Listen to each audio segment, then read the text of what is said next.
Hello and welcome. My name is Juliana, and today I'm here to talk about Gate 11 or Gene Key 11.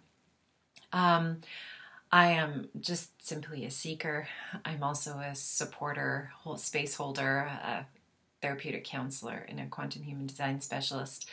But above all, what I love the most about these archetypal energies of these gene keys and gates is that not only do they help us reflect within, but they are also really great for us to then reflect on what's happening on the world stage, knowing that as we transform and shift from the shadow of these archetypes to a higher expression of these archetypes, when we do that inside of us, we then begin to transform that on the world stage. So we'll start on the human design side and then we'll move over to the gene keys. So gate 11 in human design is in the ajna, and it connects to the throat via gate 56. And this is in the collective circuit, and it's on the sensing side of the circuit. In quantum human design language, this gate is known as the conceptualist, and in traditional language, it's known as the gate of ideas. And this gate is really about being the vessel, the sacred holder for all sorts of ideas that come down through inspiration from source. It is also a very visual gate. It's linked to sight and light, which I'll get into in the gene keys. But you'll notice if you have this gate, I do. It's in my Neptune. Is that it's going to be quite visual. You might have quite a beautiful imagination. And that imagination is really here to inspire other people. And as the keeper of all of these ideas, this sacred holder, it's really important for you, this is a projected gate, that you tap into right timing as to when to act on these ideas, if they are for you, or when to share them, if they are here to give and inspire other people. So what can happen on the shadow side of this is that your imagination can be overactive, which can result in fear or anxious thoughts. And what this gate really needs is space for contemplation and imagination. And knowing that it's very subjective, right? This is all about sight of the individual to share with the collective, and to take in information from the collective to then put together abstract ideas to then share new stories back out into the world. So the gene key on this side, this is all, as I mentioned before, it's about light and vision.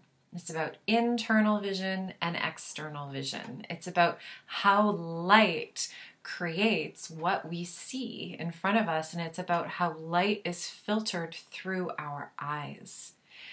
And it particularly lends to the side of the right hemisphere of the brain or the left eye, which is often what we call the feminine side.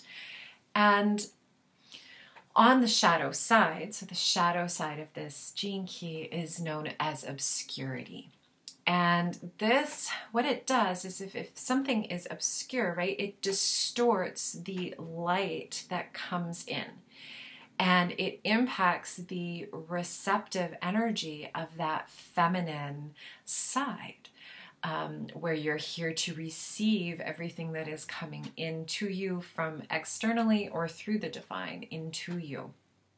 And what happens, this obscurity happens because we as a culture give way more reverence to the left brain thinking, the logic and the reasoning and the action, as opposed to the artistic and intuitive and receptive side. I think this might be changing slowly, but there's still way more importance put on that logic masculine side of the brain. And so what happens is that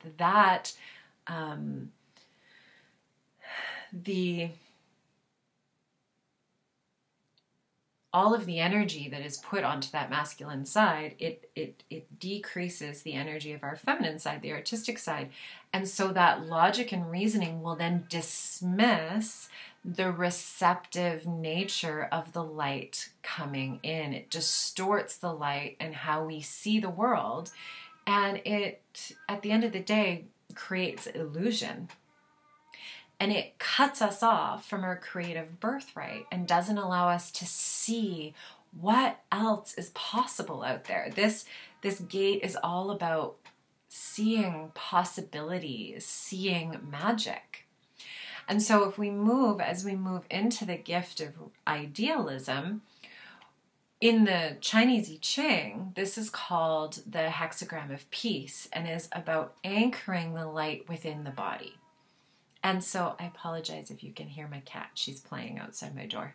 And so what happens with this gate, right, is if we are not anchored in our body, because if we're spiritual beings in physical form, right? And our physical body is really imperative for us to have this spiritual experience in this physicality.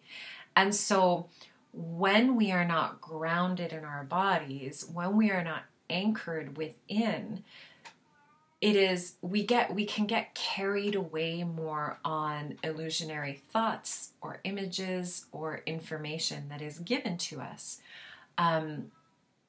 The feminine side, that creative, artistic, intuitive side, is also very physical, right? That feminine form is very physical. It's all about sensuality and flowing with what is. And so to move from the shadow to the gift, it really would be very impactful to spend more time in our bodies, to learn how to anchor in, to feel grounded, to just imagine in your mind's eye using this beautiful gene key of imagination to imagine a grounding cord starting from in between your sit bones and moving all the way down through the top of the earth, past all of the rocks and the water, and allowing it to anchor down into the earth and feeling your body feeling supported by earth. Because this gift is really about the union of heaven and earth. It's a coming together of this very mystical experience and this very grounded experience. And so for me when I access this gift, it's very much about, for me, playing with what I see in the world, especially when I'm in nature. So when you're walking through nature, you're going to naturally become more grounded just due to the energy that is available to you there.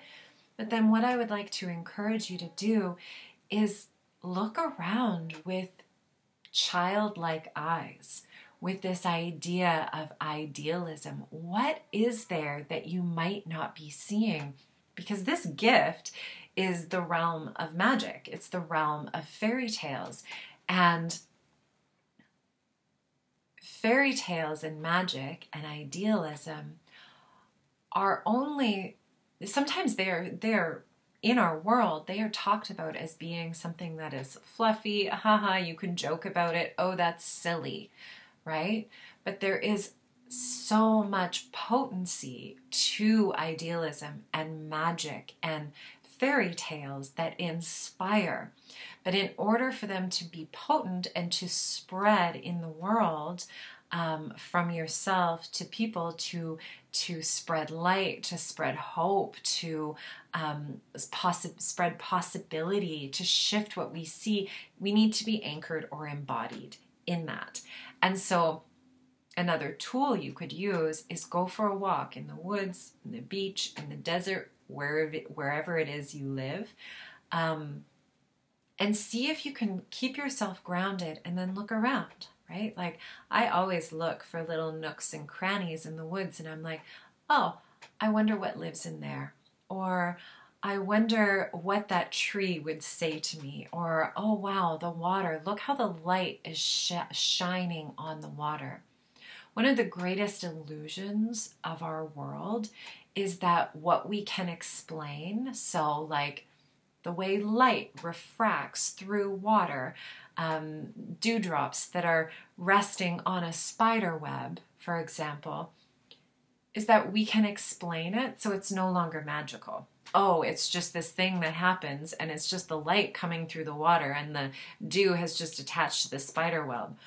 Well, in reality, in my reality, the truth is that first off, that spider and that web are like, how in the world does that happen? How in the world does a spider create a web? And then to think that the dew in the morning will stick to the web in such a perfect form that it looks like a snowflake, and then the sun shines through it, that sparkles. That is what the gift of idealism talks about. The gift of idealism is all about seeing the magic in the mundane, watching for the magic in the mundane, and appreciating it and embodying it, and then sharing it with other people, sharing it with people who want to hear from you, sharing it in story, simply for the fact of spreading magic in the world.